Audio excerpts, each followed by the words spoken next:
I always thought that the movie would be the best way to capture that book, because not only because of its length and because of its kind of kaleidoscopic quality, but because you could get in the dreams and fantasies in a way that you never could do it on the stage. So the film seemed to me an ideal medium. I remember going down to a big bank building in Boston, and all these journals were packed in a bank vault and were hauled out in old suitcases, and these piles of bound loose leaf volumes, and looking at it and then having it all hauled back to an office that we built and we rented on Garden Street, and that's where everything was stored, and that's where I did my work.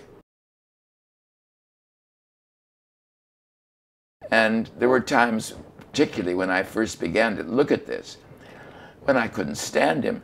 And how did I get involved in this mess? How can I deal with this man?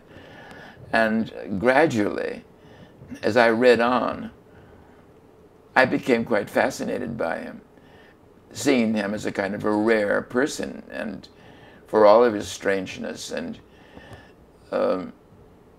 unpleasantness. He was, in certain ways, a sick man. At the same time, he was witty, he could be comical, he could be imaginative and original, not a good critic, but at the same time shrewd in his insights. He was such a racist, particularly Jews, Catholics, Irish. He hated the Irish almost more than anything else, although he had friends who were Irish, and he had friends who were Jewish too. But he had to sort of pontificate on why Hitler was right, why Mussolini was right, why Russia was simply captured by Jews and they were going to be defeated, and a good thing too. That sort of attitude. It's hard to take. Of course, this is sort of demented adolescence, but gradually certain kind of wisdom and shrewdness came into his thinking. And there are moments when he's attractive and amusing, and other moments when he's loathsome.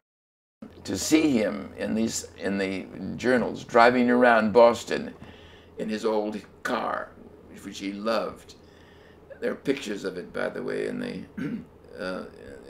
the published volumes of the journals. Interviewing people, talking to people, horrified by them, shocked by them. Then he always thought he got along very well with the common man. That he could talk to truck drivers and working class people. They all liked him, they all understood him. At the same time, he had fears about kind of alien people coming in, and nightmares. The nightmares themselves are very revealing. So, you see, a very complex man. He came from a southern point of view, an illustrious family, well-to-do, privileged, connections outside of Atlanta into New York.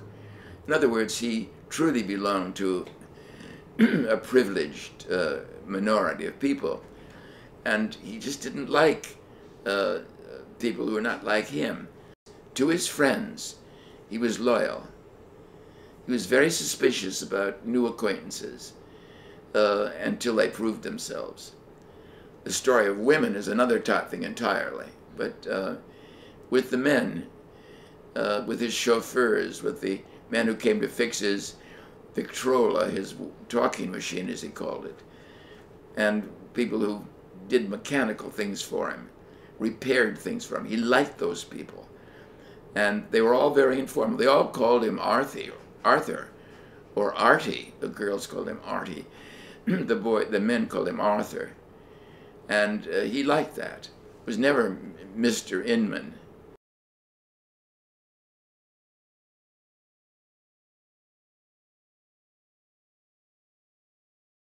He loved to have people confess to him. And he had a kind of criteria for estimating the people that he hired. Some wouldn't give in at all. Some would, after some talk quite compulsively. The very fact that it was in this darkened room and they were lugged in there and have to sit down and hear this voice, some people were frightened by it and angered by it, and some people were sort of lulled by it. Some of these people became very fond of him. Some of the people pretended to be fond of him because they know he was a meal ticket. He never could quite be sure when people liked him for himself or for his money. She, in some ways, remains the most mysterious of all. You ask the question of why she stayed with him. I think this is a question she afterwards thought about it. In a way, you think, why did she? She sort of left. She wouldn't have starved. So there must have been something there. Well, what it is, I've never been able to fathom. Because at the end, I mean, the way he treated her, and sometimes even cruelly, most women wouldn't have stood. Of course, she had her privacy. She lived in her own room.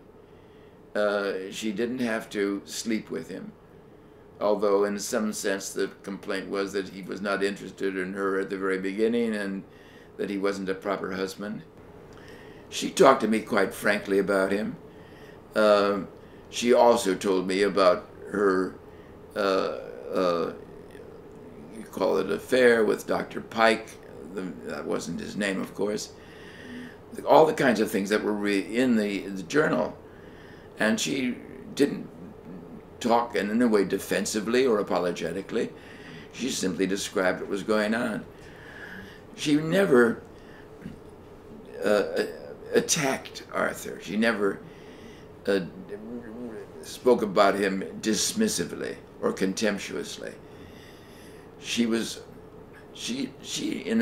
had loved him, and there was a certain kind of affection, even if his treatment to her was, well, you can't imagine it sometimes. It was so cruel and insensitive.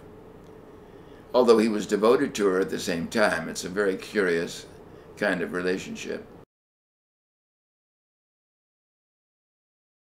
Well, the noise increased, and it was noise finally that brought him to that pitch of rage and fear that he just couldn't stand it. That he would even dislike the noise of birds. He wanted everyone to go out and shoot birds from Garrison Hall. She was a good shot, and when they became too noisy.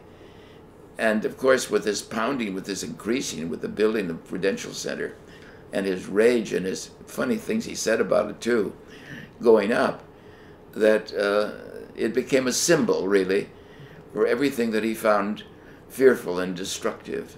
He was familiar with and interested in Boston and its environs, and he was, in a sense, a kind of a caretaker.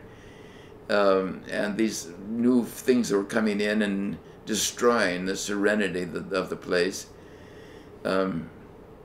It's complicated. I'm not sure I understand.